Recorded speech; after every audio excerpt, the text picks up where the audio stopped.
ఈ వీడియో ఒకసారి చూడండి. మత్స్య పురాణం 3వ అధ్యాయంలో బ్రహ్మ తన సొంత కూతురైనటువంటి సరస్వతి తోటి 100 సంవత్సరాలు కాపురం చేసి స్వయంభూ మను అనేటువంటి మనువుని అంటాడు. సొంత కూతురుతోటి దేవుడు బ్రహ్మ ఎవరైతే ఉన్నాడో సొంత కూతురుతోటి కాపురం చేసి స్వయంభూ అనేటువంటి కొడుకుని అన్నాడు. 100 సంవత్సరాలు కాపురం చేశాడు.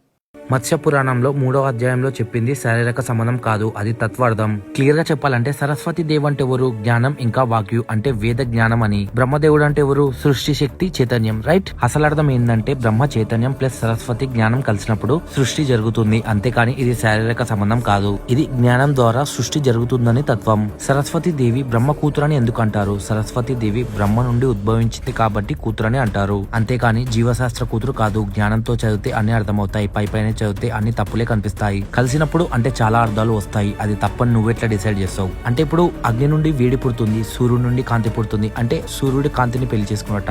బ్రహ్మదేవుడికి సరస్వతి దేవికి స్వయంభుమను అని కొడుకు పుట్టడం ఏంటి అని నీ డౌట్ కదా, చెప్తా. స్వయంభుమను ఎలా పుట్టాడంటే సృష్టి ప్రారంభం గురించి మాట్లాడుకునే చోట బ్రహ్మదేవుడు ప్లస్ సరస్వతి దేవి అంటే బ్రహ్మ చైతన్యం ప్లస్ సరస్వతి జ్ఞానంతో వచ్చినంతనే స్వయంభుమను. అదే మానవ జాతి ఆరంభానికి కారణం. మన పురాణాలని జ్ఞానంతో చూడాలి కానీ గలీస్ మైండ్ తో కాదు. సింబాలిజం అర్థం చేసుకోకుండా అబ్యూజ్ చేయడం కరెక్ట్ కాదు. అండ్ మళ్ళీ చెప్తున్నా, మత్స్య పురాణంలో చెప్పింది శారీరక సంబంధం కాదు. బ్రహ్మదేవుడి చైతన్యం సరస్వతి దేవి జ్ఞానం ఈ రెండు కలిసినప్పుడు సృష్టి జరుగుతుందనే తత్వాన్ని సింబాలిజం ద్వారా చెప్పారు. ఇది ఫిజికల్ గా చేస్తే పుట్టిన తను కాదు, ఇది సృష్టి ప్రక్రియ. ఇంకా క్లియర్ గా చెప్పాలంటే స్వయంభుమను బయలాజికల్ చైల్డ్ కాదు, అది బ్రహ్మదేవుడు క్రియేట్ చేసిన మొట్టమొదటి మానవుడు. మీరు ఈ తత్వాన్ని అర్థం చేసుకోకుండా హిందూ పురాణంలో బూతులోనే అంటే మీ జ్ఞానం ఎందుకు ఇక్కడ అర్థమవుతుంది? మేము మా దేవుణ్ణి నమ్మమని అడగం, సత్యాన్ని తెలుసుకోమని చెప్తాం. అదే మా సనాతన ధర్మం. సనాతన ధర్మ is not a belief, it is search of truth. నా ధర్మం ఎవరిని బలవంతంగా మార్చలేదు, అయినా వేళ్ళ ఎలగా నిలబడింది. అదే మా సనాతన ధర్మం. కాలం మారింది, రాజులు మారారు, కానీ ఇంకా నా సనాతన ధర్మం మాత్రం నిలబడి ఉంది. సనాతన ధర్మం. మా ధర్మం భయంతో కాదు, నమ్మకంతో నడుస్తుంది. నన్ను గొప్పవాణ్ణి చేయడం కాదు నా ధర్మం యొక్క లక్ష్యం, నన్ను మంచివాణ్ణి చేయడం. హిందూ ధర్మం అరవదు, కానీ అవసరం వచ్చినప్పుడు మాత్రం నిలబడి మాట్లాడుతుంది. అదే నా సనాతన ధర్మం.